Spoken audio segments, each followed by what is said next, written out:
A beautiful mistletoe cascading fig bonsai. I love these pots.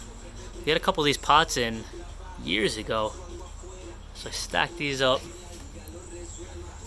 Found some mistletoe figs. You can see it's got tons of fruit all over it. Some are ripening right here on the bonsai.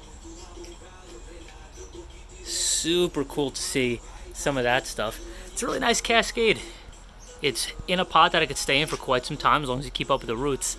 And it's got enough heft to it that this thing could really be one of those dramatic cascades you'd see at a gallery if you want to just keep letting this grow and grow and grow and grow and grow down. We've already started training it up, but that's not something that can't be undone over there. It's a beautiful tree. We've got two of these in. This one is more of a strict cascade. The other one is a semi-cascade, going up, going down a little bit. But I want to showcase this one. Shoppable. You can click the link in the comments and the description. It's a really beautiful tree. I don't think we're going to have this one for too long, especially with it fruiting now and those colors on it. This is going to go beautiful.